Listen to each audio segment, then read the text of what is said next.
menos de 24 horas, vuelve al país un número 1 del Fondo Monetario. En este caso, Christine Lagarde. Hace 15 años que un número 1 del Fondo Monetario no pisa la Argentina. Y para hablar del Fondo Monetario decidimos traer al último negociador importante que tuvimos frente a ese organismo multilateral. Gracias por venir, Guillermo Nils. No, por favor, gracias a usted. Cafecito servido directamente. Y la verdad que la pregunta que nos hacemos, ¿cuánto falta para que le volvamos a tirar de la manga al Fondo Monetario? Espero que nunca, espero que eso no se produzca nunca, porque por lo menos por un tiempo, hasta que la dinámica demográfica cambie las cosas, yo estoy convencido que dentro del fondo hay mucha gente esperándonos con el bat de béisbol detrás de la puerta, ¿no? ¿En serio? Sí. ¿Por qué? Porque lo de Argentina fue algo muy duro en aquellos momentos, fue muy difícil, y porque el fondo tiene, como toda gran organización, y sobre todo una organización con aspectos intelectuales importantes, tiene distintos niveles de influencia, en forma simultánea, ¿no? A nosotros nos tocó un momento realmente muy feo. Inicialmente, por ejemplo, Horst Köhler, que era el director gerente que tuvimos en la primera etapa. El último que vino. Es el último que vino, claro, exactamente. Pero en el momento en que nosotros llegamos al Ministerio de Economía, te puedo asegurar que Horst Köhler no nos quería ni recibir. Él venía a una lucha muy fuerte, muy difícil. El fondo entró en crisis en toda la discusión con el gobierno anterior, con Cavallo concretamente, con De la Rúa. Se encontraron con una situación que los excedió largamente. Y, viste, cuando recién llegas, te sentás por primera vez a negociar con un organismo que no conoces, porque la verdad es que ninguno de nosotros tenía la experiencia de negociar con el Fondo Monetario. Es como que te lleva un cierto tiempo desencriptar qué es lo que está pasando. Lo que yo me temo, para no hacer tanta historia, es que el gobierno esté mirando de vuelta con cariño al Fondo Monetario. Porque hay quienes dicen... Ningún gobierno puede mirar con cariño el Fondo Monetario. Pero hay quienes dicen en el gobierno, hoy nos prestaría más barato de lo que nos está prestando el mercado.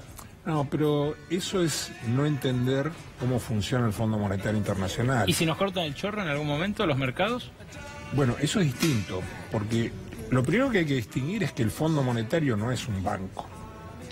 Es una entidad de salvataje.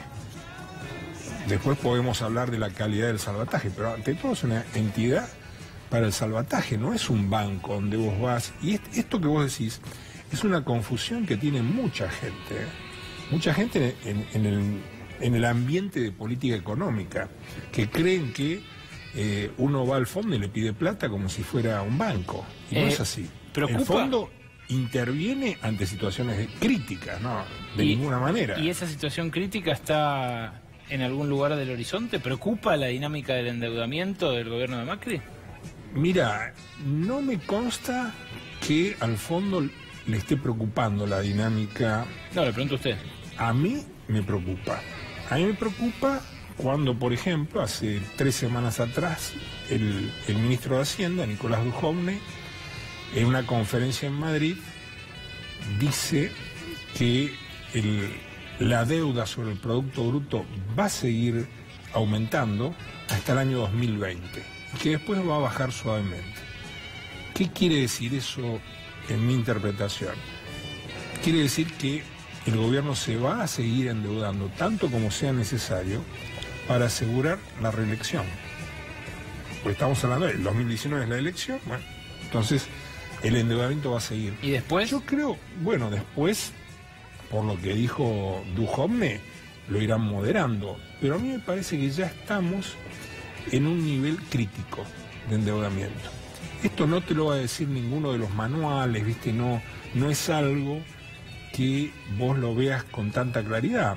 Además porque querés sacar una emisión, y si bien hay dificultades en este momento, fíjense ustedes que por un lado están volcando el tomar deuda al mercado interno, cosa que va a resentir el crecimiento de este año, porque es deuda que se le quita a las empresas, sobre todo pequeñas y medianas. Claro, financiamiento que chupa el Estado. El Estado chupa un financiamiento que normalmente debería ir a las empresas, al sector privado. Pasó durante todos los 90. Es lo que económicamente llamamos el crowding out. Sí, claro, pero sin ponerse técnico es fácil de entender. Es fácil de entender, o sea, no es que Argentina tiene un mercado gigantesco, un mercado financiero gigantesco, no, es muy chiquito. Y si el Estado pasa el rastrillo internamente, olvidate. Repito para el despistado que nos agarre recién, estamos con Guillermo Nielsen, que fue secretario de Finanzas y que piloteó la tormenta de la primera renegociación, el primer canje con los bonistas. Me preocupa que digas, estamos en un nivel crítico de deuda. ¿Cuánto es el stock de deuda en este momento? ¿Cuánto crees que es el stock de deuda? Bueno, la cifra oficial no se actualiza desde junio del año pasado. No hablemos de la deuda de las provincias, hablemos de la deuda de la tesorería sobre el Producto Bruto. ¿En dólares solo o incluyendo...? All in. ¿Cuánto? Todo. Mira, vos tenés que estar arriba de 300.000 millones de dólares. ¿Y eso en proporción al PBI?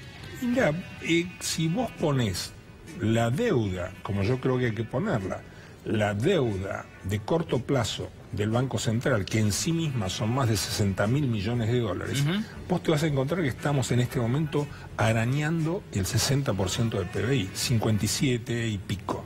Para el que no entiende economía. A ver, para el que no entiende economía... ¿Cuán lejos estamos de otro 2001? A ver, Argentina no es un país emergente. En los análisis que hace el Fondo Monetario, una economía emergente tiene que tener cuidado con su endeudamiento cuando éste alcanza al 70% del Producto Bruto. Reitero, Argentina no es un país emergente, es un país de frontera. Sí. Y además es el país que viene de hacer, hace unos años atrás nada más, el default más grande y más complejo de las últimas décadas. Después vino Grecia, que fue más grande, pero no más complejo. O sea, Argentina, el default argentino sigue siendo el más complejo de la historia. Sí. Entonces, no es que, viste, cuando te comparan, no, porque la deuda de Brasil, la deuda de Perú, eso no tiene nada que ver con nosotros. Lo que sucede es que en Wall Street la codicia es el motor más importante. Entonces hay gente que sigue prestando. Argentina estaría dispuesta, claro, porque Argentina paga tasas muy altas. Ahora, que yo lo que insto es que en este caso el límite lo tenemos que poner los propios argentinos. No tenemos que esperar. El gobierno dice que es esto o ajuste. Bueno, que ajuste draconiano. No, draconiano. Mira, todo el tema del ajuste, hay toda una discusión que vos la habrás seguido, que me parece que muy poco seria, se ha tomado con muy poca seriedad. Acá sería suficiente con volver al nivel de gasto primario que tenía la Argentina cuando, por ejemplo, los últimos años del gobierno de Néstor Kirchner o el primer año de Cristina Fernández. Entonces los sueldos eran mucho más bajos en ese momento. Bueno, pero si vos no podés hacer lo que se está haciendo ahora. Ahora, ¿qué es lo que estamos haciendo? Nos estamos endeudando para pagar gastos corrientes. Sí, claro, como en los 90. Eso tiene patas cortas. Como a fines de los 90. Entonces, pero te insisto, lo responsable, lo serio, o un país que quiere ser considerado seriamente en el concierto mundial, este es el momento de poner moderación. No podemos seguir endeudándonos alegremente. Una más sobre el fondo, porque ya se nos acaba el programa, pero no quiero dejar de preguntarte por el Banco Central, que es un tema que fue objeto de rumores que se iba a Sturzenegger durante todo el viernes, todo el jueves. Sí. Antes de eso, ¿el Fondo Monetario cambió o no cambió? Recopilé los últimos acuerdos, lo que tiene vigentes, los acuerdos de extensión financiera que tiene, o los stand-by, y compartamos la placa, porque en la placa lo vas a ver. Las condiciones que está imponiendo el Fondo Monetario no son muy distintas a las que nos imponían a nosotros.